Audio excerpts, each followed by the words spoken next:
प्रयागराज पीड़ित महिला को नहीं मिल पा रहा है दबंग, भूमाफियों और नेताओं के द्वारा जबरन कब्जा किया जा रहा है। प्रयागराज के कीरगंज में रहने वाली राबिया बेगम का परिवार काली गली मस्जिद के पास कीरगंज प्रयागराज निवास कर रहा था। वर्तमान योगी सरकार भले ही बड़े बड़े दावे कर रही है, लेकिन माफियाओं द्वारा आज भी लोगों का जबरदस्ती मकान कब्जा किया जा रहा है। राबिया बेगम का परिवार पिछले 150 वर्षों से रह रहे हैं। राबिया बेगम का परिवार काली गली मस्जिद के पास कीरगंज में रहते हैं। आजादी के बाद मकान मालिक पाकिस्तान जाते समय राबिया की दादी को आजीवन परिवार साथ रहने के लिए मकान को छोड़ गए थे। उसके बाद इसी परिवार का कब्जा बना रहा। कुछ वक्त बीतने के बाद इसमें नेता और भूमाफिया फर्जी रजिस्ट्री करा लिया, जिसकी सूचना पाते ही पीड़ित परिवार ने विभागों में सूचना दिया था। फिर भी दबंगों ने प्रशासनिक व कोर्ट की मदद के द्वारा कब्जा करने की कोशिश की जा रही थी और फर्जी कागज बनवा कर रजिस्ट्री भी करवा लिया। जमीन किसी की और रजिस्ट्री किसी अज्ञात व्यक्तियों से करवाया गया है। यह जांच का विषय है। 3 चादर लगा था, हटा दिया गया है। पीड़ित की तरफ से सूचना मिलने पर मीडिया को पीड़ित द्वारा बताया गया कि यह मकान का कई बार क्रय विक्रय होता रहा, जिसकी सूचना मकान में रहने वाले परिवार को नहीं थी। कुछ दिनों से थाना कीरगंज के दरोगा के साथ कुछ लोग आकर जबरदस्ती मकान को खाली कर लिया गया है। यह भूमाफियाओं का यही काम है। हर जगह यह फर्जी कागज बनाकर जमीन का कारोबार करते हैं। दबंग माफियाओं द्वारा जान से मारने की धमकी दी जा रही है। पीड़िता राबिया और उनके परिवार के ऊपर पीड़ित परिवार को खतरा है। पुलिस प्रशासन द्वारा सुरक्षा प्रदान किया जाए। मुख्यमंत्री योगी आदित्यनाथ से गुहार लगा रही है।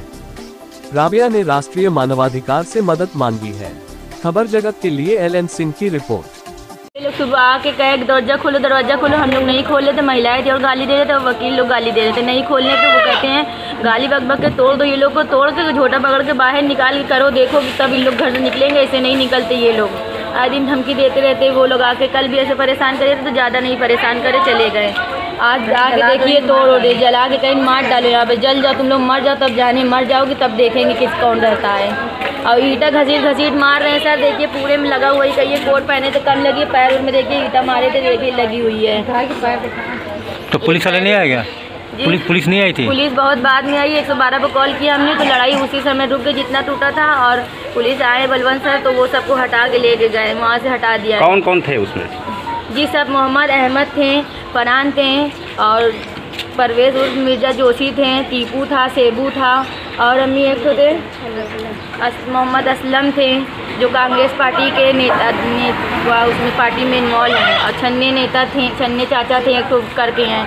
और कम से कम 20 महिलाएं थीं दबंगई गाली देने वाली गंदी और कम से कम 15 वकील थे, मोटे मोटे लंबे थे, सब गाली दे रहे थे।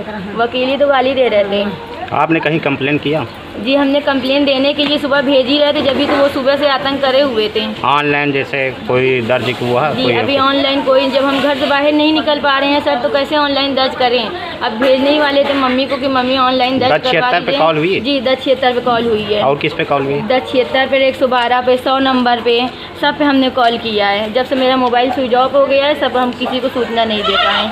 सुबह जाने से पहले ही ये लोग आतंक करना चालू कर दिए, नहीं तो सब जगह एप्लीकेशन भी हमारी डल जाती है। और मोहल्ले वाले जब साथ दे रहे हैं तो उन लोग को धमकी देते हैं कि चलो थाने तुम लोग के खिलाफ FIR दर्ज करवा देंगे। ये हम लोग को वो बहुत ज़्यादा परेशान कर रहे हैं। हम लोग का सपोर्ट करिए सर, हम लोग न्याय चाहते हैं। वो सुबह आके मारने पीटने लगे। सुबह से ऐसे हम लोग हैं। घर का मैटर है जी, ये मेरी दादी दादा रहते थे, उनकी अम्मी रहती थी, आज मेरे पापा रहते, ये मम्मी है, ये मैं हूँ जी। ये लोग मोहम्मद अहमद, ये चकिया का सारी मसारी के लोग हैं। फरहान, मोहम्मद अहमद और परवेज मिर्जा उर्फ जोशी और मोहम्मद असलम, ये सब कांग्रेस नेता की पार्टी हैं। और ये सब हम लोग परेशान करते थे। वो सेबू, छन्नन, बहुत से गैंग है, बहुत से ये लोग यही सब काम करते हैं। उनका यही ग्रुप है। पूरी कचहरी में 2 कागज मैंने दिया हुआ है और ये और भी 4 जगह खाली करवाया इन्होंने चकिया में भी। कब से आप लोग इस तरीके से बंद हैं? जी अभी हम लोग 4 दिन से ये लोग बहुत ज्यादा परेशान कर रहे हैं। बाकी 2 दिन तो हम लोग बाहर काट लेते, दरवाजा बंद कर आने जाना ऐसे ही करते हैं। प्रशासन आया कि नहीं अभी तक? प्रशासन नहीं आती है, 2 दिन दिखलाने के लिए आएगी, तीसरे दिन गायब हो जाती है। अच्छा, प्रशासन अगर आती तो मेरा टूट नहीं पाता। आज हम 4 महीने 6 महीने से कचहरी चक्कर लगाते हैं, डर की वजह से जाते हैं, तुरंत भाग के आ जाते हैं, कहीं कोई घुस नहीं जाए। मगर ये 4 दिन में हम कचहरी जा नहीं पा रहे, क्योंकि दूसरा केस मेरा डेट लगने वाली, इस वजह से ये सोच रहे हैं कहीं उसमें जीत ना हो जाए मेरी। इस वजह से निकलना भी मेरा मुहाल कर दिए, समझिए इस बात। अपना परिचय। मेरा नाम राबिया है, ताहिरा बेगम की मैं लड़की हूँ। कीटगंज क्लास की गली और मैं यहाँ पे आई हूँ। मैं मानवाधिकार की तरफ से मैं ये कार्य करती हूँ। जो पीड़ित महिलाएं हैं उनकी सहायता के लिए मैंने ये ठाना भी है। और आज एक महिला के साथ जो भी अन्याय हो रहा है कि वो एक घर में कैद की तरीके रह रही है, उसके घर को तोड़ फोड़ भी दिया गया है। और उसके साथ मैं जानने की भी कोशिश किया तो उससे हमें ये पता चला है कि वो यहाँ पे कम से कम 150 साल से पुराने लोग हैं रहने वाले। लेकिन कुछ लोगों ने उनका दावा है कि ये मकान उनका है और वो इस पे कब्जा उनका होना चाहिए। तो हम चाहते हैं इस महिला के साथ न्याय हो और इसको एक इंक्वायरी बैठाई जाए कि और सही और गलत का फैसला किया जाए और उसको न्याय मिले। योगी जी का कहना है बेटी पढ़ाओ बेटी बचाओ, ये बेटी कैद है। तो ये इसीलिए तो हमारे देश में अभी भी लोग नहीं समझ पा रहे हैं कि महिला प्रथम पहले आती है। अगर उसके साथ कोई पीड़ित कर रहा है तो उसका सपोर्ट करने के बजाय उसको बताइए। और यहाँ तक हमने इस महिला से समझा कि उसका 1.5 महीने का बच्चा मिसकैरेज भी हुआ, जो शायद मारपीट में किया गया उसके साथ। और जब देखो तो उसको मारने की भी धमकी दी जा रही है। ये सब गलत है और हम कहते हैं न्याय से आप लोग अपना जो भी काम है तो उसको एक तरीके से कि उस दोनों पक्ष को बैठा के उसको पूरी तरह से न्याय का काम कराइए उसके साथ। पुलिस हर महिला पीड़ित इसी तरीके से अगर कोई सपोर्ट नहीं करता है तो भाई कैसे वो किससे न्याय मांगने जाएगी।